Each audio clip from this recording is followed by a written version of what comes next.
ठीक है, उधर होगा ठंडा पानी, मैं ले लूंगा थोड़ी देर। पी लो पानी। हाँ ठीक हो गया, नीचे से ले आओ।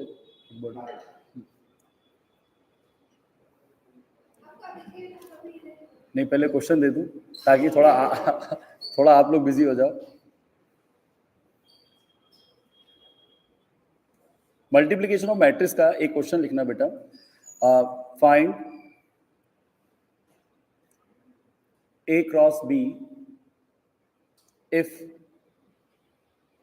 A is equal to 2 cross 2 order का मैट्रिक्स है, इसका फर्स्ट रो का एलिमेंट है 2, फिर 4, फिर सेकेंड रो का पहला एलिमेंट है 1, फिर 5।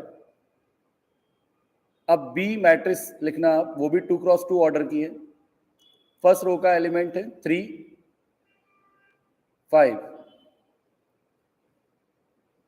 और सेकेंड रो का जो एलिमेंट है वो है 2, 1, 2 और फिर 1। ठीक है, इसमें ए भी फाइंड करना है ना। एक और लिखो,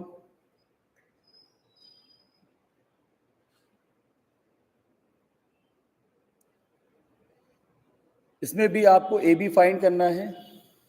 ए मैट्रिक्स लिखना 2 क्रॉस 2 ऑर्डर का, फर्स्ट रो का एलिमेंट है 2 फिर 4, फर्स्ट रो का एलिमेंट है 2 फिर 4,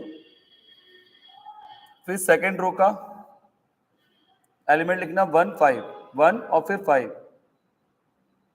अब बी मैट्रिक्स को लिखिए, 2 क्रॉस 2 ऑर्डर का है, फर्स्ट रो का एलिमेंट है 3 फिर 5,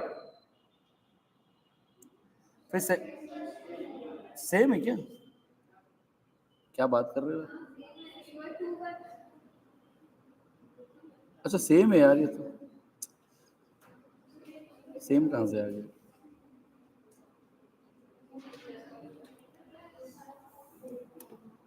चलो वो रिपीट हो गया।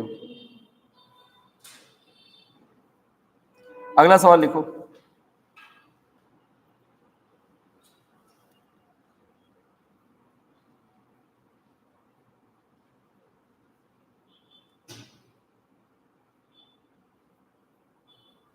मेरी आंखें खराब हो गई क्या?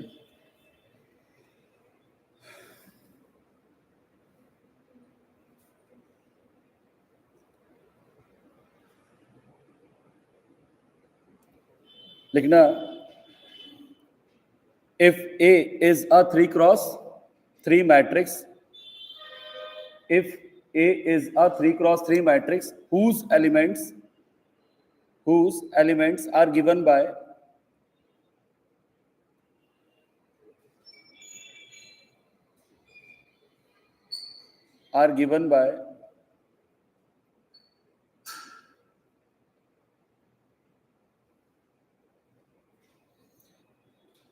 one by 3 into mod open, फिर उसके अंदर लिखना -3i plus j। Thank you.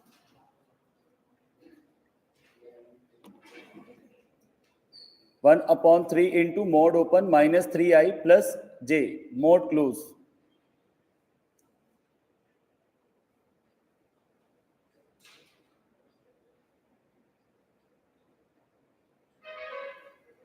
एक और लिखिए,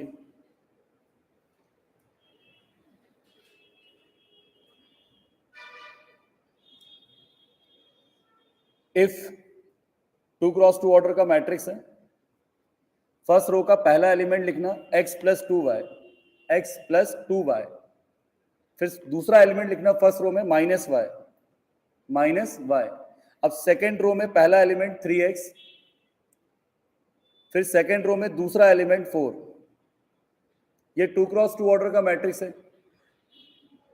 फर्स्ट रो का पहला एलिमेंट x प्लस 2y, फिर दूसरा एलिमेंट -y, फर्स्ट रो का दूसरा एलिमेंट -y, फिर सेकेंड रो का पहला एलिमेंट 3x, फिर दूसरा एलिमेंट 4।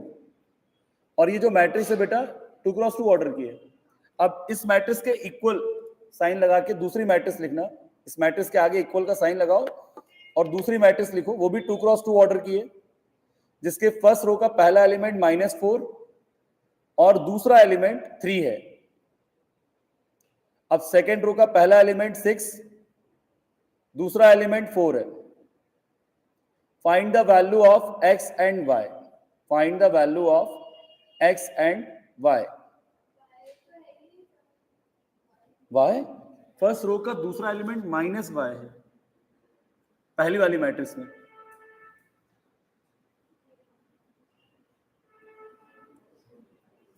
पहली वाली जो मैट्रिक्स है बेटा, जो 2x2 ऑर्डर की है, उसके फर्स्ट रो का दूसरा एलिमेंट जो है ना -y है और फर्स्ट एलिमेंट था x + 2y।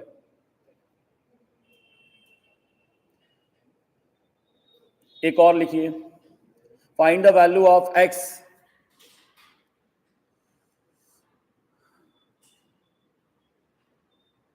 if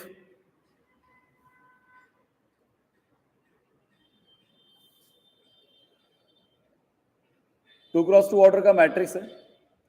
इसके फर्स्ट रो का पहला element 3x + y, 3x + y, फिर फर्स्ट रो का दूसरा एलिमेंट -y। अब सेकेंड रो का पहला element 2y - x, 2y - x।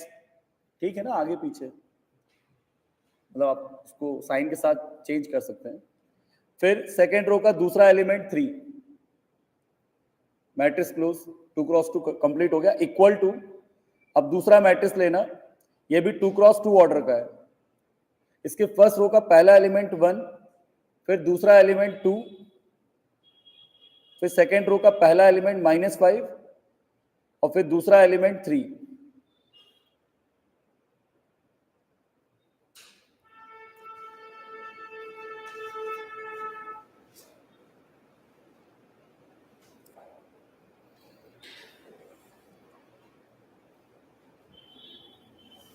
कितने हो गए क्वेश्चन? 4।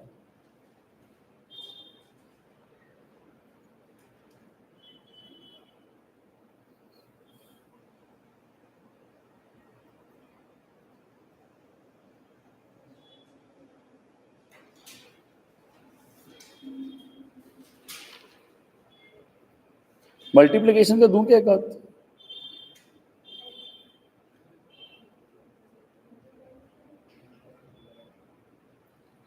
चलो ठीक है, 4 क्वेश्चन करके देखो।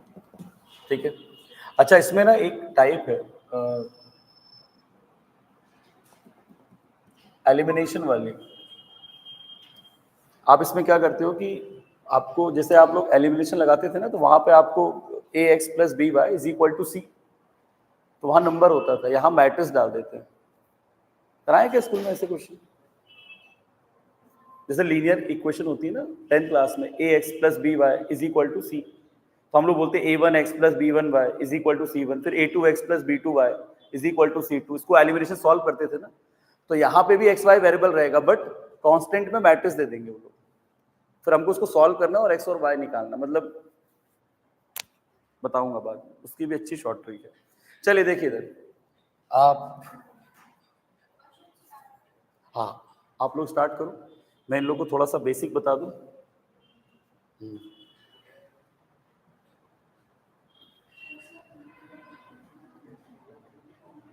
तुमको आता है बेटा वो जो क्वेश्चन मैंने दिए, कर लोगी?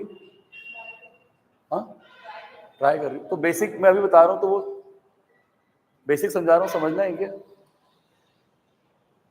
कोशिश। चलो देखो बेटा, अब बात करेंगे मैट्रिक्स की, है ना। थोड़ा सा ध्यान देना। अगर आपसे आता है बेसिक तो कोई दिक्कत नहीं, आप क्वेश्चन ट्राई कर सकते हो बेटा, तो कर लो, है ना। थ्योरी पढ़ा ना आपने स्टार्टिंग का, ऑर्डर ये क्या होता है। ठीक, देखो बेटा, मैट्रिक्स को हम लोग सिंबॉलिकली जब रिप्रेजेंट करते हैं ना, तो कैपिटल अल्फाबेट से डिनोट करते हैं, है ना। और उसका जो सिंबल होता है वो कुछ ऐसा होता है, स्क्वायर ब्रैकेट, 2 सीधी लाइन खींची आपने और ये कॉर्नर ऐसे बढ़ा दिया, है ना। ये क्या होता है? साइन होता है। यानी कि 2 सीधी लाइन खींची आपने और जो कॉर्नर्स होते हैं ना, उनको ऐसा हल्का हल्का बढ़ा दिया। ये साइन किसका होता है? मैट्रिक्स का होता है। या फिर एक और साइन होता है, ऐसा ओपन ब्रैकेट होता है ना, अपन बनाते हैं ब्रैकेट इनटू करने वाला, तो ऐसा साइन भी किसका होता है? मैट्रिक्स का ही होता है। अब होता क्या है कि मैट्रिक्स में हम लोग मैट्रिक्स की डेफिनेशन क्या बोलते हैं कि it is the arrangement of rectangular form. मतलब यहां पर हम लोग क्या करते हैं? अरेंजमेंट करते हैं, है ना। ये एक तरह का एरे है, एरे मतलब अरेंजमेंट है। कैसा अरेंजमेंट है? रेक्टेंगुलर अरेंजमेंट है, और इसके अंदर हम लोग रो और कॉलम वाइज एलिमेंट्स को अरेंज करते हैं। मैथ्स में जो आप नंबर पढ़ते हो ना, उन्हीं नंबर्स को, या वेरिएबल बोल लो या कांस्टेंट बोल लो, मैथ्स में जो भी आपने डिफाइन किया होगा, आपने एक्स वाई की वैल्यू निकाली, आपने एबीसी की वैल्यू भी निकाली है, आपने साइन थीटा कॉस थीटा की वैल्यू भी निकाली ट्रिग्नोमेट्रिक रेशियो में, तो ये सारी चीजें जो आपने मैथ्स में पढ़ी हैं, जिसको आप डिफाइन कर सकते हो, वो सब क्या कहलाते हैं यहाँ पे? एलिमेंट्स। और उन्हीं एलिमेंट्स को हम लोग इस साइन के अंदर अरेंज करते हैं इन रो और कॉलम, रो और कॉलम में अरेंज करते हैं, ठीक है। अब सवाल ये उठता है कि रो में अरेंज करने का मतलब क्या है ना। तो रो में अरेंज करने का मतलब, रो का पहला लेटर क्या है? आर। तो आर को मैं ऐसे बना रहा हूं, देखना है ऐसे, तो ये क्या हो गया? हॉरिजॉन्टल, है ना। तो रो अरेंजमेंट का मतलब हुआ एलिमेंट्स को हमें कैसा अरेंज करना है बेटा? हॉरिजॉन्टल अरेंज करना है। कैसे अरेंज करना है बेटा? हॉरिजॉन्टल, ठीक है। और कॉलम, कॉलम का मतलब मैं सी ऐसे बना रहा हूं, तो आप देखिए ये कैसा लग रहा है आपको? वर्टिकल लग रहा है। तो कॉलम का मतलब क्या होता है? Vertical arrangement. आ रहा है कि नहीं? वर्टिकल अरेंज करना है। तो हमें यहाँ पे बेसिकली जो एलिमेंट्स हैं उन्हें रेक्टेंगुलर अरेंज करना है इन फॉर्म ऑफ रो और कॉलम, रो और कॉलम में अरेंज करना है। जैसे मान लो मैं यहाँ पे नंबर लिखता हूँ 2 3 4 5, ठीक, ये मैंने नंबर लिखे। अब मैं आपसे पूछूं यहाँ कितने रो मैंने अरेंज करें, तो आप बस इन नंबर्स को क्या करिए, जब भी काउंट करना हो रो, तो आप नंबर्स को कैसे कट करेंगे? हॉरिजॉन्टली, क्योंकि रो का मतलब क्या होता है? Horizontal arrangement. तो रो काउंट करनी है तो क्या करनी होगी? हॉरिजॉन्टल लाइन ड्रॉ करनी होगी। तो आप एक बार लाइन, इसको आप हॉरिजॉन्टल कट करिए, कितनी लाइन बनी? एक ही। और हॉरिजॉन्टल लाइन ड्रॉ कर सकते हैं क्या हम? नहीं, क्योंकि और कोई नंबर है ही नहीं। तो एक रो हो गई। अच्छा, कॉलम काउंट करनी है तो उसके लिए क्या करेंगे? नंबर्स को हम वर्टिकली कट करेंगे और फिर काउंट करेंगे कितनी वर्टिकल लाइन हमने खींची है पॉसिबल। तो ये हो गई एक रो, और कोई रो में कट नहीं कर सकता, तो एक ही रो हुई। कॉलम में वर्टिकल कट करना है सभी नंबर्स को, तो एक कॉलम, दो कॉलम, तीन कॉलम, चार कॉलम, यस। तो हमें जब भी रो काउंट करना होता है ना, तो हम लोग नंबर्स को हॉरिजॉन्टल कट करते हैं। तो जितनी हॉरिजॉन्टल लाइन पॉसिबल हम कट कर सकते हैं उसे काउंट करके बोलेंगे टोटल नंबर ऑफ रोज कितने हैं। और जब कॉलम काउंट करना होगा तो जो नंबर आपने अरेंज किया है उन्हीं को आप वर्टिकली कट करके देखेंगे, और जितने डिफरेंट आप वर्टिकल लाइन ड्रॉ कर सकते हैं नंबर को वर्टिकल कट करते हुए, उन्हें काउंट करेंगे, और जितनी वर्टिकल लाइन मिलेंगी उन्हें काउंट करके बताएंगे नंबर ऑफ कॉलम, ठीक है। अच्छा, एक चीज नोटिस करिए आपने, मैंने नंबर देखने में ऐसा लग रहा था कि रो वाइज अरेंज करें, बट जो नंबर रो में अरेंज होते हैं वही नंबर कॉलम में भी अरेंज अपने आप हो जाते हैं। जैसे मान लो मैंने बोला कि मैं एक रो बनाना चाहता हूं जिसमें मैं दो एलिमेंट लिख रहा हूं, तो अगर मैं पूछूं मैंने रो कितनी बनाई, आप बोलोगे सर एक, पर पूछूंगा कॉलम कितनी बनाई? दो, क्योंकि मैंने इस फर्स्ट रो में कितने एलिमेंट लिए? दो, इसलिए कॉलम कितनी बनी? अगर मैं इसी फर्स्ट रो में तीन एलिमेंट लेता तो कितनी कॉलम बन जाती? यानी कहने का मतलब ये है कि हम लिखते तो रो में है नंबर्स को, बट वो अपने आप ऑटोमेटिकली अरेंज इन कॉलम भी हो जाते हैं, ठीक। दूसरी बात, जब आप फर्स्ट रो लिखते हो तो उसमें आप जितने एलिमेंट प्रोड्यूस करते हो उतने ही कॉलम बनते जाते हैं। जैसे कि देखो, ये भी एक ही रो है बट इसमें कॉलम कितने हैं? तीन। अच्छा, ये भी कितने रो हैं? एक ही रो है, बट इस बार कॉलम कितने हैं? इस बार कॉलम कितने हैं? चार। एक, दो, तीन, चार, वर्टिकली कट कर रहा हूं। तो आप जब रो में नंबर अरेंज करते हो ना बेटा, आप जब रो में नंबर अरेंज करते हो तो वो नंबर रो के साथ साथ कॉलम में भी अरेंज होने लगते हैं। दूसरी बात, आप पहले रो में जितने नंबर प्रोड्यूस करते हो, जितने नंबर आप आगे लेते हो, उतने ही कॉलम भी मिलते जाते हैं। अगर मैं एक रो लिख रहा हूं, नंबर आप अपनी मर्जी से लिख सकते हो, और जब आपको एलिमेंट के लिए कुछ फॉर्मूला दिया जाएगा तो आप उन फॉर्मूले के बेसिस पे लिखोगे। मतलब आप ये पूछ रहे हो नंबर कौन सा लिख रहे हो, आप अपनी मर्जी से लिख दो, और अगर वो आपको कोई फॉर्मूला लिख के दे रहा है तो फिर हम उस फॉर्मूले से नंबर को निकालेंगे। वो वाला पार्ट आगे है, अभी हम लोग सिर्फ बेसिक पे है। मतलब मैं तुम्हें सिर्फ ये बता रहा हूं बेटा कि मैट्रिक्स के अंदर आप क्या करते हो, बेसिकली रोज और कॉलम में नंबर को अरेंज करते हो। तो हम ऐसा बोल सकते हैं मैट्रिक्स की definition, it is the rectangular arrangement of number. What is the matrix? Matrix is nothing but it is the rectangular arrangement of numbers. हम नंबर्स को रेक्टेंगुलर अरेंज करते हैं, और जब रेक्टेंगुलर अरेंज की बात करते हैं हम, तो उसमें ऑटोमेटिकली नंबर को हम अरेंज कर रहे होते हैं रो और कॉलम वाइज। आ रही है बात समझ में? तो मैंने यहां पे देखो कुछ नंबर लिखे। अच्छा, रेक्टेंगुलर का मतलब भी समझा दूं। रो कॉलम तो होते ही है। अब रेक्टेंगुलर का पूरा मतलब ये होता है कि रो कॉलम में अरेंज तो करना है आपको, पर कैसे? अगर फर्स्ट रो में 3 एलिमेंट है, तो अगर उसके नीचे में कोई रो बनाऊंगा तो उसमें भी कितने एलिमेंट आएंगे? 3 ही आएंगे। ऐसा नहीं हो सकता कि मैं यहाँ 2 लिख दूं, यहाँ 5 लिख दूं, फिर यहाँ छोड़ दूं।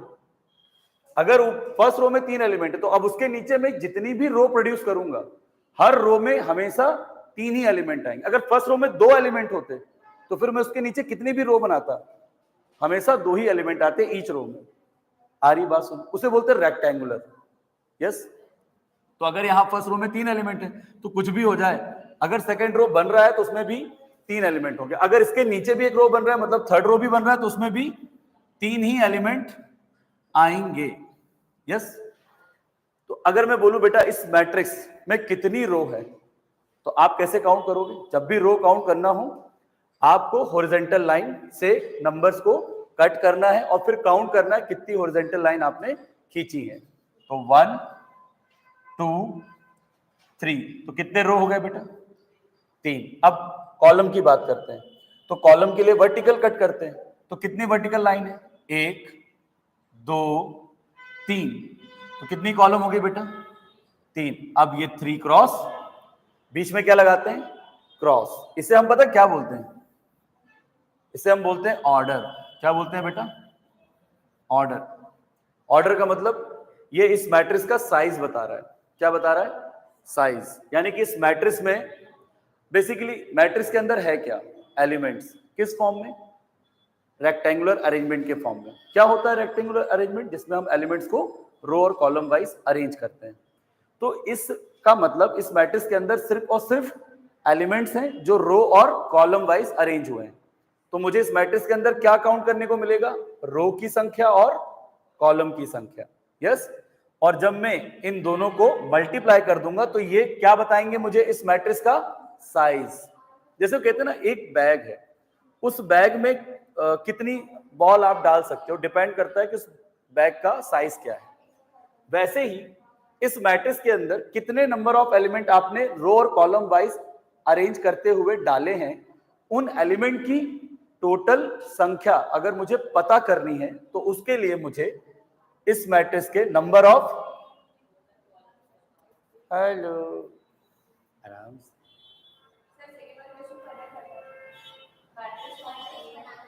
हाँ उसमें एलिमेंट दिया है ना मैंने, a i j is equal to 1/3 into mod. तो उसमें आपको मैट्रिक्स बनानी है, कंस्ट्रक्ट करनी है मैट्रिक्स। ऑर्डर दिया होगा ना, कितना ऑर्डर है उसका? तो 3 क्रॉस 3 का एक जनरल मैट्रिक्स बनाइए, A11 A12 A13। फिर उसके बाद जितने भी एलिमेंट्स हैं उसको डिनोट करने का एक जनरल टर्म होता है AIJ।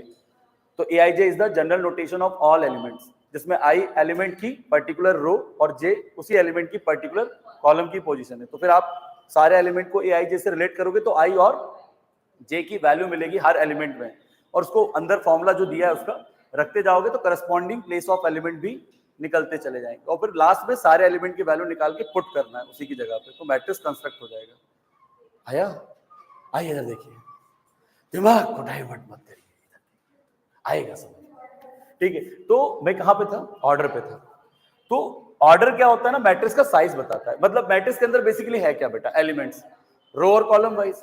तो हम लोग एलिमेंट को काउंट कैसे करें? तो उन्होंने बोला आप सारी रो और सारी कॉलम को काउंट कर लो और फिर उनको क्या कर दो? मल्टीप्लाई। तो इस तरह आपको उस मैट्रिक्स का साइज पता चल जाएगा कि उस मैट्रिक्स के अंदर आपने कितने एलिमेंट डाले हैं, यानी उस मैट्रिक्स के अंदर कितने एलिमेंट गए हैं, उनकी टोटल संख्या आपको मिल जाएगी। जैसे देखो 3 क्रॉस 3 करेंगे तो कितना आएगा बेटा 9, 3 3 जा 9। ये 9 क्या बता रहा है मालूम आपको, इस मैट्रिक्स के अंदर जाने वाले कुल एलिमेंट की संख्या, कितने एलिमेंट इसके अंदर भरे हुए हैं। तो काउंट करो 1 2 3 4 5 6 7 8 9 9 एलिमेंट। और वो हम लोग कैसे पता लगाएंगे, सारी रो काउंट कर लो, फिर सारे कॉलम काउंट कर लो और उनको क्या कर दो मल्टीप्लाई क्रॉस, है ना। तो इसी को हम क्या बोलते हैं ऑर्डर, है ना। तो एक मैट्रिक्स है ना, उसका अपना एक ऑर्डर है। वो ऑर्डर ये बता रहा है कि उस मैट्रिक्स में कितने रो है और कितने कॉलम है। याद रखना पहले हमेशा रो काउंट होंगे और फिर कॉलम, पहले रो फिर कॉलम, है ना। पहले क्या बनता है बेस बनता है ना, रो बनता है, फिर उसके ऊपर क्या खड़ी जाती है दीवार, मतलब कॉलम बन जाती है। ये जो कॉलम होता है ना वर्टिकल, ये पीछे नीचे जो रो रहती है उसी पे खड़े करते हैं बेस पे, है ना। आ रही बात समझ में? हो गए चारों हो गए। तो फिर मैं क्या कर रहा हूँ यार, नहीं मतलब मैं क्या कर रहा हूँ, तुम तो बन गए, हमको लगा मैं बताऊंगा यार, चारों बन गए। पढ़ते हो यार तुम लोग, मैं ही नहीं पढ़ता। चलो इधर, मैं ही नहीं पढ़ता तो बाकी सब पढ़ते हैं। इधर देखो ये मैट्रिक्स है, ये क्या है इसका ऑर्डर है। तो मैट्रिक्स के ऑर्डर को हम लोग इन जनरल रिप्रेजेंट करते हैं m क्रॉस n लिखकर। m का मतलब हेलो हाय, हमने देखे ये मैट्रिक्स और ये क्या है इसका ऑर्डर। ऑर्डर को हम लोग जनरली कैसे डिनोट करते हैं बेटा, m क्रॉस n से। m का मतलब नंबर ऑफ रो, यानी कुल रो की संख्या है, और n का मतलब नंबर ऑफ कॉलम। आ रहा है कि नहीं, नंबर ऑफ कॉलम, यानी कि ये कुल कॉलम की संख्या है ना। इसको इन जनरल लिखने का एक तरीका होता है, वो होता है m cross n, number of rose into number of column. Product कर दोगे तो आपको इस मैट्रिक्स के टोटल नंबर ऑफ एलिमेंट्स की संख्या मिल जाएगी, है ना। और रो का मतलब हॉरिजॉन्टल अरेंजमेंट, कॉलम का मतलब वर्टिकल अरेंजमेंट होता है। मैट्रिक्स के अंदर जो भी अरेंज होते हैं उन सबको हम एलिमेंट्स बोलते हैं, और एलिमेंट्स को डिनोट स्मॉल अल्फाबेट से करते हैं, मैट्रिक्स को डिनोट कैपिटल अल्फाबेट से करते हैं।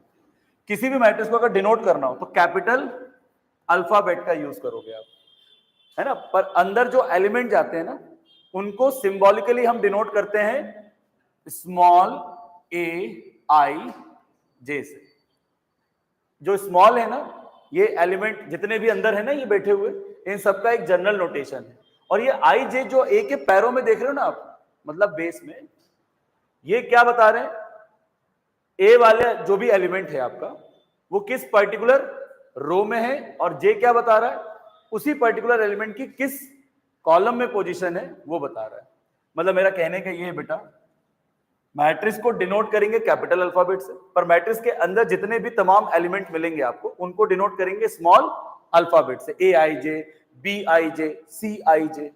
इसमें आई और जे क्या बताते हैं, मतलब आप सीधे समझो तो आप ऐसा बोलो, ए आई जे क्या होता है हमारा एलिमेंट्स होता है। क्या होता है बेटा, जितने भी अंदर एलिमेंट, मतलब ये 2 भी क्या है ए आई जे, ये 4 भी क्या है ए आई जे, ये 0 भी क्या है ए आई जे, ये -2 भी ए आई जे, ये सारे एलिमेंट को हम इन जनरल डिनोट कर रहे हैं ए आई जे से।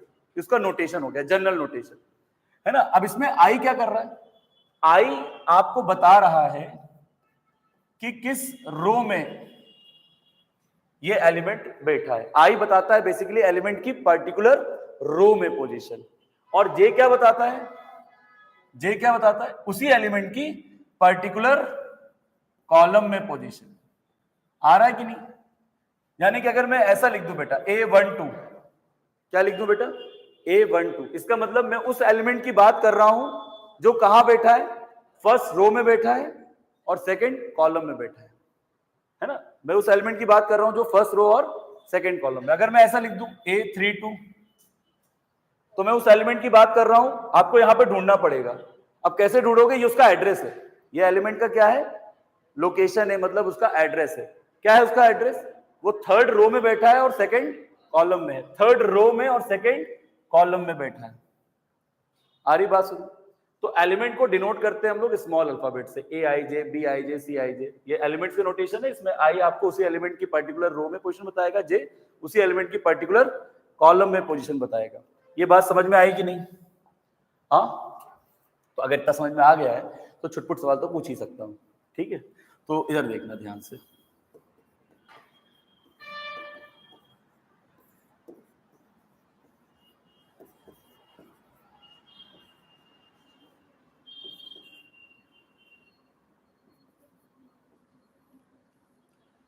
सबसे पहले बेटा बताओ ऑर्डर। ऑर्डर का मतलब होता है total number of rose into total number of column, है ना। तो रो के लिए क्या करेंगे? रोइंगे नहीं, रो के लिए हम हॉरिजॉन्टल लाइन खींचेंगे ना। कितनी हॉरिजॉन्टल लाइन खींच रही है बेटा? 1 2 3। कितनी होगी रो बेटा? कॉलम के लिए क्या करेंगे? वर्टिकल लाइन खींचेंगे, क्रॉस 4। यस, तो ये इसका ऑर्डर हो गया। तो कभी भी कोई मैट्रिक्स का ऑर्डर पूछेगा तो आपको क्या करना है? जो मैट्रिक्स के अंदर जितने भी एलिमेंट है उनको हॉरिजॉन्टल कट करिए, जितनी हॉरिजॉन्टल लाइन खींच सकते हो उसे काउंट कर लीजिए। फिर उन्हीं एलिमेंट्स को वर्टिकली कट करिए, जितनी वर्टिकल लाइन खींच सकते हो ऐसा करते हुए उन्हें काउंट कर लो, और फिर दोनों का मल्टीप्लाई, क्रॉस, है ना। से बोलते हैं ऑर्डर ऑफ मैट्रिक्स। 3 क्रॉस 4, 3 रो और 4 कॉलम। अच्छा, अगर पूछूं इस मैट्रिक्स में टोटल नंबर ऑफ एलिमेंट कितने हैं तो मल्टीप्लाई कर दो। 3 4 12, यानी कि इसमें 12 एलिमेंट है। 1 2 3 4 5 6 7 8 9 10 11 12। ठीक, दूसरी बात मैं आपसे बोलूंगा A13 कौन सा एलिमेंट है, तो आप इसमें ऐसे करेंगे भाई, सीधी सी बात है, रो। पहले आप रो बना लीजिए अपनी, है ना। आपने अपनी नोटबुक में देखा है ना, रो दिख रही है आपको? अरे दादा, इसमें रो नहीं है, थोड़ा अलग हो गया। बगल वाले की नोटबुक में देखिए, है ना, ये बचपन से देख रहे हैं आप, रो दिख रही है ना उसमें आपको। और हम लोग लिखते कैसा है, नीचे से ऊपर या ऊपर से नीचे? तो हम लोग ऐसे करते हैं ना, सर कितना आंसर रह गया, कितने लाइन छोड़नी है। लाइन छोड़नी मतलब रो छोड़नी है। तो रो हम लोग कैसे काउंट करते हैं बेटा? हॉरिजॉन्टली, वो भी कैसा? टॉप से बॉटम, 1 2 3 4। तो रो हमेशा टॉप से बॉटम काउंट करनी है, ये कभी मत भूलना। और कॉलम, तो देखो जरा उसमें कॉलम बना है पहले से। अब आप जैसे 11th क्लास में जब जनरल एंट्री करते होंगे तो आप लोग जो टेबल बनाते हैं उसमें बॉक्सेस आप कैसे टेबल बनाते हो? लेफ्ट से राइट ही खींचते हो ना, क्योंकि उधर तो जगह ही नहीं है। तो कॉलम कैसे बनेंगे? लेफ्ट से राइट वर्टिकल काउंट होंगे। कॉलम कैसे काउंट होंगे? Vertically as a left to right, है ना। तो first column, second column, third column, fourth column, ये याद रखना। पूछो क्यों? ये मैं इसलिए सिखा रहा हूं क्योंकि मैं आपको एडजॉइंट निकालना सिखाऊंगा, जिसमें मैं ना माइनर निकालूंगा, ना कोफैक्टर निकालूंगा, ना ट्रांसपोज करूंगा। सीधे एक स्टेप में आप कोफैक्टर एडजॉइंट निकाल लोगे। एडजॉइंट सिखाया है स्कूल में भी? अभी नहीं हुआ? हो गया एडजॉइंट? एडजॉइंट हो गया, जिसमें हम लोग माइनर निकालते हैं, फिर कोफैक्टर निकालते हैं, फिर डिटर्मिनेंट्स। वो हो गया, वो हो गया। तो एरे रूल पढ़ा दिया, एरे रूल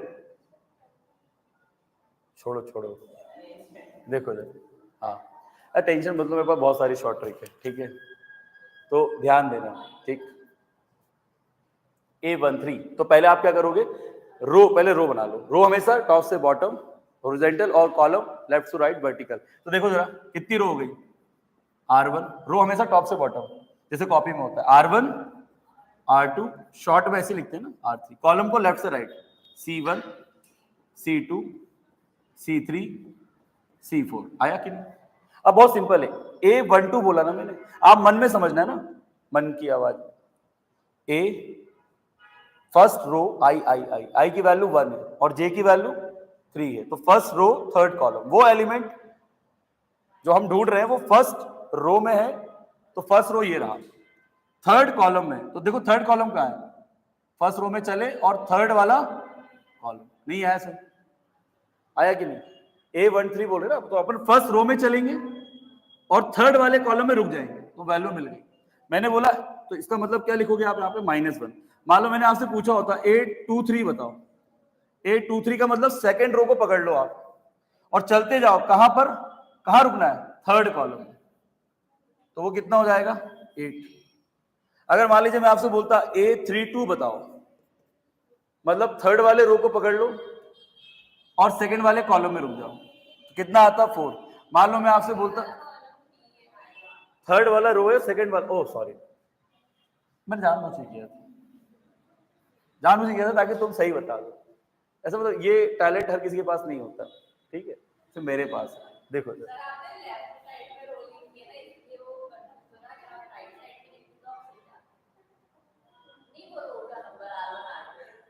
R1 ये देखो A32, देखो देखो देखो देखो A32 मतलब कौन सा रो, थर्ड, तो थर्ड रो में चलना है और कहां तक चलना है, सेकंड कॉलम, तो थर्ड, देखो थर्ड रो में चलना है और कहां तक चलना है, सेकंड, तो थर्ड रो, अब ऊपर देखते रहना, थर्ड रो में चल रहा है, सेकंड कॉलम पे रुकना है, इसका आंसर क्या होगा 3। आया बेटा, सिंपल है। अगर मान लो मैं आपसे बोलूं A22 बताओ, मतलब सेकंड रो में चलना है और सेकंड कॉलम तक चलना है, सेकंड रो में चलना तो है पर कहां तक, सेकंड कॉलम तक चलना है, तो सेकंड रो में चलेंगे सेकंड कॉलम तक, तो क्या होगा 7 होगा। तो ऐसे भी क्वेश्चन पूछ लेते हैं, मैट्रिक्स देके वो आपसे कोई भी पर्टिकुलर रैंडम एलिमेंट ऐसे पूछ सकते हैं, तो बनेगा ना वो, ठीक है। फिर इसमें क्या आता है, एक क्वेश्चन ऐसा भी आता है जहां टोटल नंबर ऑफ एलिमेंट दिए जाते हैं, ठीक है,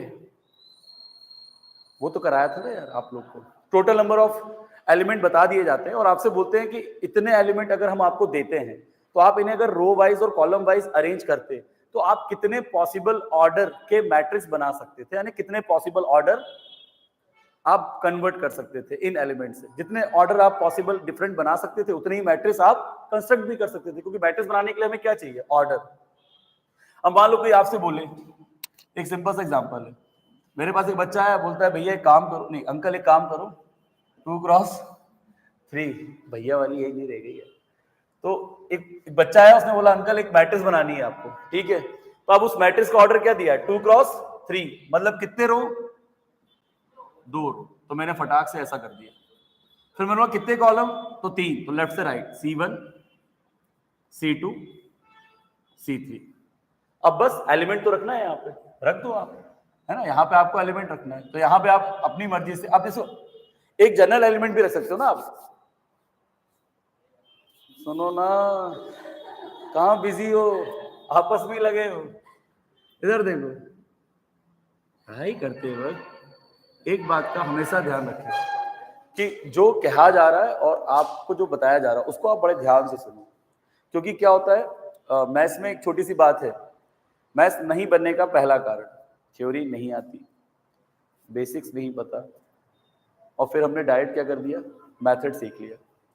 मेथड मैं आपको पहले ही बता रहा हूँ, ये कोई अजूबा नहीं है, मैंने आपको पहले ही बताया मेरी मैथ सबसे वीक है, अब नहीं, लेकिन 10th क्लास तक बहुत वीक थी। मेरे मार्क्स अगर मैं बता दूं तो बच्चे भाग जाए यहाँ से, बोले कि पढ़ने ही नहीं तेरे से, तो हमें बर्बाद कर देगा। लेकिन अगर मैं अपने रिजल्ट की बात करूं, आपके सर लोग बता देंगे, है ना, और ऐसा भी नहीं है, यहाँ के कुछ सर ऐसे भी है जिनको मैंने भी पढ़ाया है ना। अब वो अलग बात है कि वो थोड़ा अलग हो जाता है बोलना, वो खुद बता देंगे, तो वो मुझे पता है कि मैंने मैथ्स कैसे सीखी है, तो मैं आपको उसी तरीके से पढ़ाने की कोशिश कर रहा हूँ। आप लोग सुनते वक्त हमेशा ध्यान दिया करो, एक सवाल को 4 तरीके से करना कोई अजूबा नहीं होता है, बात सिर्फ इतनी सी है कि आपने बेसिक अच्छे पढ़े हैं, बेसिक्स कमांड अच्छी है, फंडामेंटल क्लियर है आपके, तो आप फिर क्या करोगे, उसको घुमा लोगे। सवाल बनाने वाला जो है ना, वो सवाल में सब कुछ लिख के दे रहा है आपको कि करना क्या है आपको, बट दिक्कत क्या है, लैंग्वेज समझ में नहीं आती, इसलिए हम कंफ्यूजन में आते हैं कि इसमें मेथड या फॉर्मूला कौन सा लगेगा, क्योंकि हमने फॉर्मूले भी याद कर लिए, मेथड भी याद कर ली, और सवाल का ओरिएंटेशन क्या था वो तो हमें पता ही नहीं, क्योंकि वो हमने बेसिक थ्योरी के साथ पानी मिला के घोल के पी लिया, मतलब तो समझे ही नहीं उसको, तो उसको समझना बहुत जरूरी है। मैंने तो मैथ्स ऐसी सीखी है, 10th क्लास तक तो मेरी मैथ्स बिल्कुल खत्म थी, उसके बाद जो मैथ्स सीखी है मैंने फिर एनसीईआरटी की बुकें उठाई है पुरानी, 11th क्लास में मैंने 7th 8th की बुक पढ़ी है, क्योंकि मुझे एल्शियम लेना नहीं आता था 11th में, कॉमन लेने में घबरा जाता था मैं, यार ये कहाँ से निकल गया यार, क्या हो गया ये, तो इतनी तकलीफ थी कि भाई मैं सच बता रहा हूँ, मैंने पढ़ाई छोड़ने का फैसला कर लिया था सिर्फ मैथ्स की वजह से। लेकिन बाद में फिर समझ में आया यार कि जो शुरू में लिखा रहता ना थ्योरी, उसको तो पढ़ता ही नहीं था मैं। सीधे कहाँ गए सटाक से एग्जाम्पल पे, मेथड क्या है, बस वही करना है। तो कैसे बनेगी बस? इसलिए थोड़ा समझना बहुत जरूरी है। थ्योरी कभी बोर नहीं होता, इसलिए बहुत ध्यान सुनना चाहिए। इसी थ्योरी के बेस पे आप बहुत कुछ सीख सकते हो, बहुत कुछ आगे सॉल्व भी कर सकते हो। तो 2 क्रॉस, लेक्चर ज्यादा हो गया, 2 क्रॉस 3 ऑर्डर का एक मैट्रिक्स है। इसमें कितनी रो है बेटा? 2, तो मैंने 2 रो बनाई। कितनी कॉलम बेटा? 3, तो मैंने 3 कॉलम बनाई। अब बस एलिमेंट लिखना है। तो इसको अपन देखो अब थोड़ा वैसे लिखेंगे जनरल तरीके से। जनरल मैट्रिक्स समझते हो? ये ए वाली नंबर शो नहीं करेंगे, सबको क्या नाम दे देंगे? ए। तो मैंने यहां पे लिखा ए। अच्छा, किस रो में बैठा है ये? फर्स्ट। याद रखना पूरे मैट्रिक्स में पहले कौन आएगा? रो। किसकी बात होगी? रो की। फिर कॉलम की। तो ये फर्स्ट रो है। और कौन सा कॉलम बेटा? First column. यहां पे बताओ कौन सा रो है? फर्स्ट। यहां पे क्या है? सेकंड। यहां पे क्या है? First row. और कौन सा कॉलम है? तो ये हमारा पहला रो तैयार हो गया। आया समझ? ऐसे ही R2 लिखना है, सेकंड रो लिखना है। तो क्या लिखोगे? ए। कौन से रो में बैठा है ये? 2। कौन से कॉलम में बैठा है ये? 1। फिर इसके नीचे रेक्टेंगल होता है ना, हर एलिमेंट के नीचे एक नंबर आता है। तो ए कौन सा रो है? 2। कौन सा कॉलम है? 2। फिर ए कौन सा रो है बेटा? 2। कौन सा कॉलम है बेटा? 3। तो ऐसे आप कंस्ट्रक्ट कर सकते हो मैट्रिक्स गिवन ऑर्डर की। हाँ या ना? अभी जो सवाल दिया था उसमें पहले यही बनाना था। पहले आपको 3x3 ऑर्डर का जनरल मैट्रिक्स बनाना था। देन उसके बाद A11 निकालने के लिए आप जब AI J से कंपेयर करते ना, तो आपको पता चलता कि भाई I कितना है? 1, J कितना है? 1। अब बस I और J मिल गए, तो जो भी फॉर्मूला इसका मैंने लिखवाया था, क्या लिखवाया था? 1/3 इंटू मॉड के अंदर 3I -3I -3I plus J। कौन देता है ऐसे सवाल यार? गलती से दे दिया। चलो देखो इसको सॉल्व करें। कैलकुलेट करना है बेटा। 1/3 इंटू मॉड के अंदर -3, I की जगह 1 प्लस J की जगह 1, तो कितना जाएगा? 1/3 माइनस प्लस माइनस 3 1 जा 3 प्लस 1 माइनस प्लस माइनस 3 में 1 गया 2। बड़े नंबर का साइन माइनस आएगा, बट मोड तो आपको पता ना कैसा होता है, वो हमेशा कहता है कि जिंदगी में कोई कितना भी नेगेटिव दे दे, हमें हमेशा पॉजिटिव रहना है। तो ये क्या करेगा? बाहर प्लस का 2 निकालेगा, और इनटू में क्या था? 1/3। तो फाइनली क्या आ गया? 2/3। ऐसे आपको A11 नहीं, A12 A13 मतलब मजदूरी करवाई ली मैंने आपसे। ऐसे आपको पूरे 9 एलिमेंट निकालने थे। आ रही है बात समझ? निकाल लिए? क्या बात है, दीदी को देख के लग रहा है कि सब कुछ सही किया होगा। हाँ सर, पूरा यकीन है। बोलिए सर। कर दिया मैंने। ठीक है, ये आया समझ में कि नहीं? हाँ आ गया। अब ऐसे क्वेश्चन आते हैं इसमें, मालूम आपको मैट्रिक्स के टोटल नंबर कितने एलिमेंट है टोटल, वो बता देंगे ना। टोटल एलिमेंट आपको बता देंगे, है ना। बोल देंगे total number of element of a given matrix is, कुछ भी बोल देंगे, 12 6 8 15, है ना। और फिर आपसे बोलेंगे कितने पॉसिबल ऑर्डर ऑफ मैट्रिक्स हम बना सकते हैं, हमें possible order of matrix count करके बताइए कितने। जैसे मान लो मैं आपसे ऐसा बोलूं कि भाई एक मैट्रिक्स है जिसमें total number of element, total number of element क्या है? मान लो 12। ठीक है। अब मैं आपसे बोलूं कि पॉसिबल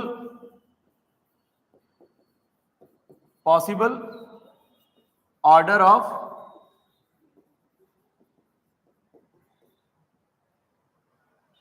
देखो ना, कहां क्या हो गया? कहां ध्यान है? इधर देखो क्या हो गया? कुछ तो हुआ है, क्या हो गया? हंस रही है। टोटल नंबर ऑफ एलिमेंट्स, दांत ना नहीं पो रहा बिटिया।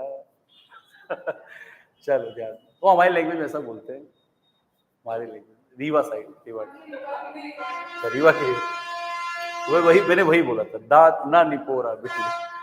तो तुम समझ मैंने क्या बोला है? समझा मत देना। ध्यान नहीं, वैसे कुछ गलत नहीं बोला मैंने, बस ये बोला बेटा हंसो मत इतना, है ना। ये हमारे युवा में ऐसे बोल, दांत ना निपो रहा। ठीक है, तो टोटल नंबर ऑफ एलिमेंट्स कितने हैं बेटा? 12। अब क्या बोल रहा है वो कि टोटल नंबर ऑफ एलिमेंट अगर 12 है तो कितने पॉसिबल ऑर्डर ऑफ मैट्रिक्स आप कंस्ट्रक्ट कर सकते हो, यानी कितने पॉसिबल ऑर्डर आप लिख सकते हो मैट्रिक्स के। जितने ऑर्डर लिख पाओगे उतनी मैट्रिक्स हम उस ऑर्डर के लिए बना सकते हैं। ठीक है, बिल्कुल ऐसा लग रहा है कि कहीं और दिमाग जा रहा है। हाँ, कहाँ है? यही है। तो समझो बेटा, पॉसिबल ऑर्डर कितने हो सकते हैं मैट्रिक्स के? अगर total number of elements matrix में कितने हैं? 12। तो मैंने आपको भी सिखाया था ना, किसी भी मैट्रिक्स के जब हम ऑर्डर को लिखते हैं ना, तो वो हमें क्या निकाल के देता है प्रोडक्ट करने के बाद? Total number of elements. हाँ या ना? तो अगर मुझे ये बताना है कि कितने पॉसिबल ऑर्डर में किसी मैट्रिक्स के लिए लिख सकता हूं जबकि उस मैट्रिक्स में टोटल एलिमेंट कितने दिए गए? 12। तो मैं वही करूंगा ना, टोटल नंबर ऑफ एलिमेंट कितने दिए गए? 12। अब आपको यहां पे क्या करना है? ऐसे दो नंबर लिखने हैं जिसको मल्टीप्लाई करें तो क्या आ जाए? 12। तो हमारे उतने ऑर्डर बन जाएंगे। तो एक तो क्या हो गया? 1 इंटू 12, ये भी है। अच्छा, दूसरा क्या हो गया? 2 इंटू 6, फिर 4 इंटू 3। अब जितने आपने लिखे हैं ना, इसका रिवर्स भी तो हो सकता है, क्योंकि देखो 1 क्रॉस 12 और 12 क्रॉस 1 इंटू में सेम है, बट मीनिंग अगर समझे इन टर्म ऑफ ऑर्डर तो उनका अलग अलग मतलब है। 1 क्रॉस 12 मतलब एक रो 12 कॉलम। और अगर मैं इसी को ऐसा लिख दूं, 12 क्रॉस 1, तो ये हो गया 12 रो और 1 कॉलम, दोनों एकदम अलग है मैट्रिक्स में। ये ऑर्डर अलग है, ये ऑर्डर अलग है, इसका मीनिंग अलग है, इसका मीनिंग अलग है। ऐसी 2 क्रॉस 6 का उल्टा 6 क्रॉस 2, और ऐसे इसका उल्टा लिख दो 3 क्रॉस 4। तो कितने आए? 1 2 3 4 5 6। तो टोटल आप पॉसिबल ऑर्डर ऑफ मैट्रिक्स कितने लिख सकते हो? 6 बना सकते हो। आ रहा कि नहीं आ रहा? जैसे आपने लिखा 3 क्रॉस 4, तो इसका मतलब ये कि आप 3 रो बनाओगे और चार column C1 C2 C3 C4। अब यहां नंबर रख दो आप, तो ऐसा मैट्रिक्स बन जाए। पर आपने को बना के नहीं दिखाना, अपने को सिर्फ काउंट करके बताना था। आ रही बात? तो इसका आंसर क्या होगा? 12। समझ में आया कि नहीं आया? नहीं आया। अब इसको करने का एक शॉर्टकट भी है ना? ये शॉर्टकट क्या है भाई? इसका शॉर्टकट ये हो सकता था कि जो 12 मैंने दिया था ना, तो मैंने 12 दिया था, उसको आप उसका प्राइम फैक्टर निकाल लो। तो क्या आएगा? 2 6 12, 2 3 6 और 3 1 तो आपने इसको ऐसा लिख देना है। ये दोनों सेम है तो इंटू हो गए 2 की पावर 2, और ये एक ही बार आया है, तो ये। अब यहां पे करना क्या है मालूम आपको? नींद आ रही है? इधर देखो, सोना नहीं, देखो ध्यान से। तो यहां पे देखो बेटा, जितने अलग अलग प्राइम देख लो ना आप, देखो ये भी एक प्राइम नंबर है, ये भी एक प्राइम नंबर है, प्राइम फैक्टरिंग कर रहा है तो प्राइम नंबर ही आएगा। तो जो पहला वाला प्राइम नंबर है उसकी जो पावर है ना उसमें एक ऐड कर दो, जो दूसरा वाला प्राइम नंबर है उसकी जो भी पावर है ना उसमें एक ऐड कर दो। हर प्राइम नंबर की जो भी पावर है उसमें बस +1 करना और मल्टीप्लाई करना। ये कितना हो जाएगा? 3, ये कितना हो जाएगा? 2, आंसर आ गया 6। आई बात? जितने प्राइम नंबर आएंगे प्राइम फैक्टर, उनकी जितनी भी पावर है सब में +1 करके मल्टीप्लाई करना है, आपको रिजल्ट मिल जाएगा। अब नंबर वो टोटल नंबर ऑफ एलिमेंट कितने भी दे दे, 2000 15,000 1500 कितने भी दे दे, प्राइम फैक्टर करो, जितने भी प्राइम फैक्टर आ रहे हैं उनकी पावर का एक एक सम कर दो। जैसा मैंने बोला कि भाई टोटल एलिमेंट कितने हैं, मैंने बोला टोटल एलिमेंट्स कितने हैं, टोटल एलिमेंट मान लो मैंने बोल दिया कितने बोल दिया, बोलो ना, कुछ तो बोलो। 40 चेंज हो गया 40। तो 40 का प्राइम फैक्टर निकालो बेटा। क्या लिखोगे आप? 2 2 फिर 2 1 फिर 2 5 फिर 5 1। आ रहा कि नहीं? तो यहां पे देखो क्या आएगा, 2 कितनी बार इंटू हो रहा है बेटा? 2 की पावर 3, 3 बार आया ना 2, तो 2 इंटू 2, ये सब इंटू होकर 40 के बराबर ही आता है ये। तो मैं 40 को ऐसे लिख रहा हूं, 2 की पावर 3 इंटू 5। आ रहा है कि नहीं? अब 5 का मतलब 5 की पावर 1 होता है। तो ये चीज बराबर है। अब बस करना क्या है, जितने प्राइम फैक्टर है उनकी जो भी पावर है ना उसमें सब में एक बढ़ाना है, एक ऐड करना है, जो भी पावर है उसमें एक बढ़ाना है और इनको इंटू कर दो। तो ये कितना हो जाएगा 3 + 1 4 और ये 1 + 1 2 4 2 जा 8। तो 8 ही ऑर्डर बनेंगे, आप लिख के देख लो, कुछ भी कर लो 8 ही आएंगे, 8 से ज्यादा नहीं ना 8 से कम। आया क्या? नहीं आया। अब टाइप्स ऑफ मैट्रिक्स पे टाइम हो गया क्या यार, तुम तो अलार्म घड़ी की तरह टाइम बता रही हो। ठीक है यार, कभी कभी 5 मिनट एक्स्ट्रा मैथ्स पढ़ लेंगे तो क्या चला जाएगा, चलेगा। देखो क्या है, सही बताऊं यार, मैं 1 घंटे वाली क्लास में तो पढ़ा ही नहीं पाता हूँ यार, मुझे भी बुरा लगता है। अल्टरनेट क्लास रहती है, तुम लोग को कुछ नया बता के जाऊं ताकि तुम लोग घर में कुछ कर सको, और फिर उसमें जब नहीं हो पाता तो थोड़ा सा लगता है यार कि आपके लिए भी टाइम बहुत इंपॉर्टेंट है, मेरे लिए भी बहुत है। अब मेरा तो फिर भी चलता है, आप लोग का नहीं चलता। मैं तो कहीं भी स्पीड से पढ़ा के अपना सिलेबस कर लूंगा, पर आपके लिए मैं चाहता नहीं हूँ कहीं स्पीड से हो, कुछ सब कुछ नॉर्मल हो। तो देखता हूँ संडे को अगर आप लोग आ सकोगे तो मैं सर से बोल के संडे को क्लास रखवा लूंगा। है सुबह सुबह, एकदम सुबह नहीं आऊंगा, वो फ्रेश होना पड़ता है भाई। बोले सुबह उठते ही सीधे आ गए, ऐसा सुबह सुबह नहीं आ सकते। क्या बोलते उसको, झाड़े झाड़े जाए कपड़े। चलिए ध्यान दीजिए। हाँ अरे वो रीवा में बोलते हैं रीवा की लैंग्वेज बोलते हैं, अपन जैसे बोलते हैं ना, अपन फ्रेश होने के लिए जाते हैं सुबह सुबह, हमारे यहाँ बोलते हैं झाड़े जैला, झाड़ मस्त लैंग्वेज है लेकिन। और ये तो छोड़ो, कॉड हो रहा है यार। बर्तन को क्या बोलते हैं बर्तन, वो गाली नहीं है, बर्तन को बोलती है ऐसा, बर्तन को बोलती है ऐसा। आइए आगे बढ़ते हैं, ठीक। ये तो पता चल रहा है वो वीडियो में बहुत कुछ है, पत्थर मारे लोग अपने बाल में पत्थर मारे। चलो इधर देखो, अब एक दूसरी चीज। हाँ तुमने प्रोडक्ट पढ़ा है बेटा, प्रोडक्ट मैट्रिक्स का पढ़ा है स्कूल में, आता है? चलो मैं भी एक बार बता देता हूँ। देखो बेटा एक चीज समझना, अब मैंने जल्दी जल्दी में जितना था उतना बता दिया इनके बराबर लाने के लिए। अगली क्लास में क्या फिर थोड़ा सा मैं आगे की चीजें पढ़ाऊंगा क्योंकि बहुत डिले हो रहा है ना, और बहुत कुछ पढ़ना अभी बाकी है। अलजेब्रा ऑफ मैट्रिक्स में एडिशन करना है, सब्ट्रैक्शन करना है, फिर डिवीजन करना है। नहीं नहीं डिवीजन नहीं होता, मल्टीप्लाई होता है बस, एडिशन सब्ट्रैक्शन मल्टीप्लिकेशन। तो मल्टीप्लिकेशन ऑफ मैट्रिक्स मतलब आपको यहां पे दो मैट्रिक्स को क्या करना है बेटा, मल्टीप्लाई करना है। क्या करना है, मल्टीप्लाई। क्या हो गया, गुस्सा हो? मल्टीप्लिकेशन ऑफ मैट्रिक्स, तो हमें मल्टीप्लिकेशन ऑफ मैट्रिक्स में क्या करना है, मैट्रिक्स का मल्टीप्लिकेशन सीखना है। तो सबसे पहले देखो बेटा, दो मैट्रिक्स का प्रोडक्ट कब एग्जिस्ट करता है, मतलब दो मैट्रिक्स को मल्टीप्लाई हम हमेशा नहीं कर सकते, एक कंडीशन है, अगर वो लग जाती है तो ही आप ये कह सकते हो कि जो दो मैट्रिक्स मुझे प्रोडक्ट करने के लिए दिए गए उनका प्रोडक्ट निकल कर आएगा, मतलब प्रोडक्ट एग्जिस्ट करेगा, अदरवाइज नहीं करेगा। तो दो मैट्रिक्स कब मल्टीप्लाई होते हैं, जरा ध्यान से समझना, ध्यान से। पहले मैट्रिक्स का जो भी ऑर्डर है और दूसरी मल्टीप्लाई होने वाली दूसरी मैट्रिक्स का जो भी ऑर्डर है, उसमें आपको कंपैरिजन करना है। क्या कंपैरिजन करना है, अरे दीदी तुम क्या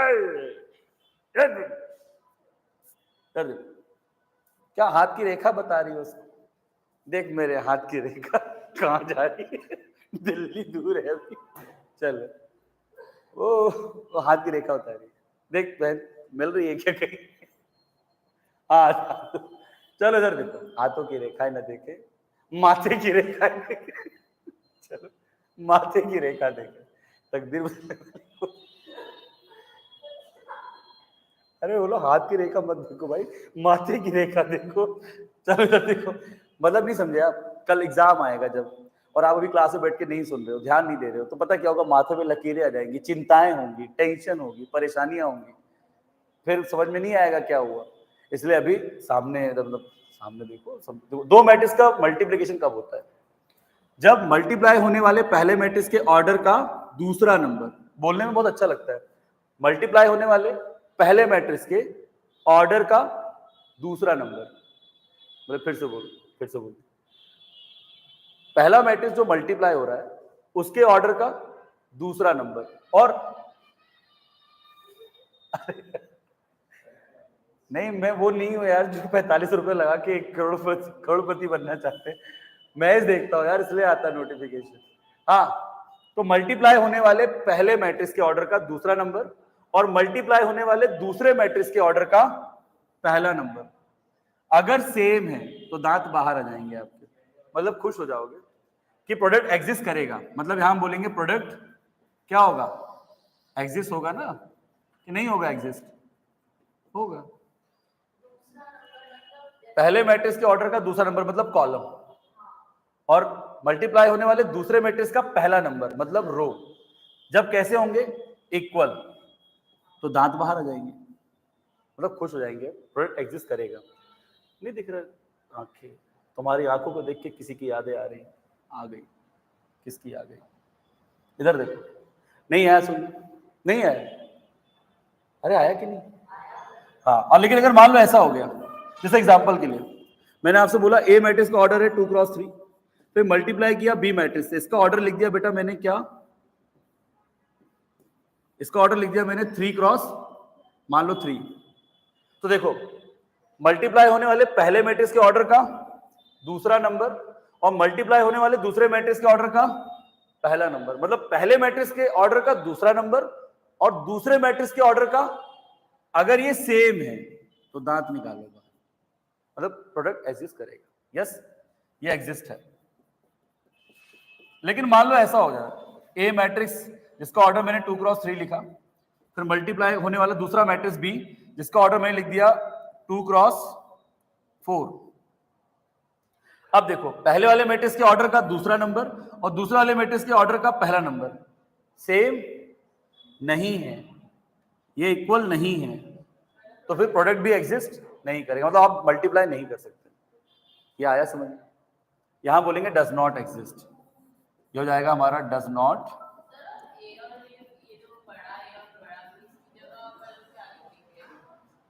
ये तो नोटेशन है बेटा, मैट्रिक्स का नाम है ये, मतलब इसकी जगह आप ये मैट्रिक्स बना रहे, ये उसका ऑर्डर लिखा है, ये सिर्फ नोटेशन है। ए को हटा के आप मैट्रिक्स लिख दो, उसका एलिमेंट लिख दो, 2 रो उसमें बना दो, 3 कॉलम, ये नोटेशन है मैट्रिक्स का। Capital A is the matrix जिसका ऑर्डर है 2x3 और capital B is the another matrix जिसका ऑर्डर है 2x4। उसमें हमें क्या करना है, अगर ए इंटू बी पूछा है तो पहले वाले मैट्रिक्स के ऑर्डर का दूसरा नंबर और इंटू होने वाले दूसरे मैट्रिक्स के ऑर्डर का पहला नंबर देखना है सेम है या नहीं। अगर नहीं है सेम तो हम बोलेंगे प्रोडक्ट डज नॉट एग्जिस्ट, अगर सेम है तो प्रोडक्ट विल बी एग्जिस्ट। अब मैं वो बताने जा रहा हूँ, बस फटाक से देख लो। जैसे एग्जांपल के लिए अब कैसे कब निकालते वो समझ में आ गया और कब नहीं निकलेगा। अब देखते हैं कैसे निकालेंगे। तो मान लो मैंने एक ए मैट्रिक्स लिया, वही वाला बोल रहा है जो क्वेश्चन में दिया था, क्या था इसका नंबर, एक मैट्रिक्स था 2x2 ऑर्डर का, ए ना क्या था 2 4 क्या 1 5 2 4 1 5। बेटा बी वाला मैट्रिक्स 3 5 2 1। यस, आपको क्या फाइंड करना था इसमें, ए इंटू बी। तो बेटा सबसे पहले एक बात तो बताओ, ए इंटू बी फाइंड तो करना है। ए का ऑर्डर क्या है 2x2, बी का ऑर्डर 2x2 आ रहा है बेटा कि नहीं। तो आप मुझे एक बताओ, पहले वाले मैट्रिक्स का दूसरा नंबर और दूसरे वाले मैट्रिक्स का पहला नंबर सेम है या नहीं, सेम है 2 और 2, तो दांत निकल आए बाहर, निकलेगा मतलब। कैसे निकालेंगे जरा देखो, मैंने क्या बताया, पूरे मैट्रिक्स में क्या चलता है, पहले रो फिर कॉलम। तो आपको क्या करना है, जो मैट्रिक्स पहले मल्टीप्लाई हो रही है, मतलब जो पहले लिखी है, दो मैट्रिक्स जो मल्टीप्लाई कर रहे हो उसमें जो पहली मैट्रिक्स लिखी हुई है उससे क्या निकालोगे आप, उससे आप रो निकालोगे। पहले मैट्रिक्स से रो, दूसरे मैट्रिक्स से कॉलम, क्योंकि हम पहले रो की बात करते हैं। कभी भी मैट्रिक्स में जब बात करेंगे हम रो और कॉलम की तो पहले रो आएगा फिर कॉलम। तो हमें क्या करना है, जो दो मैट्रिक्स मल्टीप्लाई हो रहे हैं ना उसमें जो पहली वाली मैट्रिक्स है उसके क्या लेना है, रो। क्या लेना है, तो भाई रो हॉरिजॉन्टल लेते हैं ना हम लोग, हॉरिजॉन्टली काउंट करते हैं, हॉरिजॉन्टली लिखते हैं। तो पहला रो क्या है आपका और याद रखना ये सीक्वेंस में लेना है रो, ऐसा नहीं कोई सा रो कहीं से भी उठा के रो वाइज लिख दिया। पहला रो पहले लिखेंगे, दूसरा रो दूसरे नंबर पे, तीसरा रो उसके नीचे तीसरे नंबर पे, रो वाइज। नहीं आया सुन तो टॉप से बॉटम, फर्स्ट रो फिर इसके नीचे सेकेंड रो। क्या सुनो, ये कॉमा करके मैंने बताया कि एक नंबर अलग है दूसरा नंबर अलग है, ठीक। अब यहां पे क्या आएगा, यहां पे आएगा कॉलम, इस साइड क्या आएगा कॉलम। अब कॉलम कैसे लेंगे, कैसे लेंगे भाई? हाँ, तो कॉलम के लिए क्या करना होगा, कॉलम पहले बताओ लेफ्ट से राइट काउंट करते हैं ना भाई, ये भी इसका सीक्वेंस रहेगा। कॉलम कैसे काउंट करते हैं, वर्टिकली और लेफ्ट से राइट। तो ये हो गया पहला कॉलम, आ रहा है कि नहीं? अब मैं इसको ऐसे लेके आ रहा, ये मतलब इसको ये अभी ये कैसा वर्टिकल है ना, इसको मैं ऐसे लेटा दूंगा तो कैसा हो जाएगा हॉरिजॉन्टल। मतलब कॉलम को भी हम रो बनाने की कोशिश कर रहे हैं। तो फर्स्ट कॉलम को ऐसे पकड़ा और इसे पकड़ के ऐसे ले आए, ऐसे लेकर आएंगे तो कैसे दिखेगा ये 3, पहले 3 फिर कॉमा 2, नहीं आया सब। अब दूसरा वाला जो कॉलम है उसको भी पकड़ेंगे और ऐसे लेटा देंगे। तो जब ये लेटेगा ऐसे आके तो पहले क्या आएगा 5, फिर क्या आएगा 1, नहीं आया समझ भाई। पहला वाला जो कॉलम था वो ऐसे आके लेट गया तो 3,2, फिर दूसरा वाला जो कॉलम था वो ऐसे आके लेट गया तो 5,1, नहीं आया समझ। मतलब बेसिकली फर्स्ट मैट्रिक्स से सारे रो वाइज लिखना है, सेकंड मैट्रिक्स से सारे कॉलम को भी रो वाइज लिखना है। फर्स्ट कॉलम को as a first row, second column को लेटाते हुए सेकंड रो, थर्ड कॉलम होता तो ऐसा लेटा। अब ये आ गए, अब कुछ नहीं करना मालूम, ये पेयर को यहां से लेके जाओ इसके नीचे, ये पेयर चलेगा और हर पेयर के नीचे आएगा। यहां से गया ये इसके नीचे आया, फिर क्या होगा, ये दोनों हर पेयर को मल्टीप्लाई करना है। ये रो इधर आया, ये वाला पेयर इधर आया, अब मल्टीप्लाई करना है। कैसे, पहला नंबर पहले से, दूसरा नंबर दूसरे से, और बीच में क्या आएगा प्लस। तो देखो 2 3 जा, फिर बीच में प्लस, फिर 4 2 जा, आया कि नहीं? मतलब दोनों पेयर को मल्टीप्लाई करना, पर कैसे, करस्पॉन्डिंग पोजीशन में, पहला वाला पहले से, दूसरा वाला दूसरे से। अब ये आगे जाएगा क्योंकि आगे भी कोई और पेयर है। समझ लो ये स्टेशन से और ये जा रहा है, ये रेलगाड़ी ये चल रही है हॉरिजॉन्टल, ये इधर आई इससे मल्टीप्लाई, अब ये आगे जाएगी और इससे इस स्टेशन पे जाके इससे मल्टीप्लाई होगी। तो ये क्या होगा 2 5 जा, पहला नंबर पहले से और दूसरा नंबर दूसरे से, और बीच में क्या आएगा प्लस, नहीं आया। अब आगे कोई स्टेशन है क्या, तो अब ये आगे नहीं जाएगी। अब इसको पकड़ लो, ये नई वाली ट्रेन है, अब ये आगे गई और इस स्टेशन में रुकेगी, और इसका पहला इसका पहले से, 3 1 जा 3, 5 2 जा 10, दोनों को ऐड कर लो, फिर ये गाड़ी आगे जाएगी और इस पेड़ से यहां रुकेगी स्टेशन में। तो पहला नंबर 5 1 जा 5 प्लस 5 1 जा 5। अब यही तो मैट्रिक्स है आपका, जो आंसर है, सॉल्व कर लो। 6 + 8 10 + 4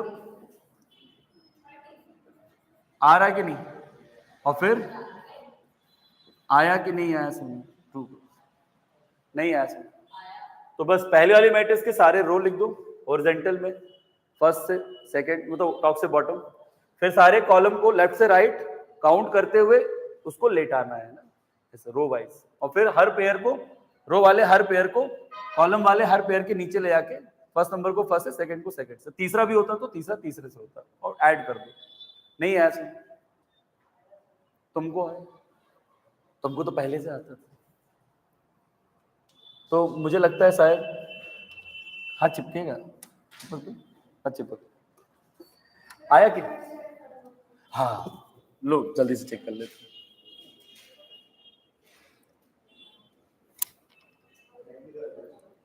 हाँ हाँ नहीं नहीं अब नहीं पढ़ा रहा हूँ।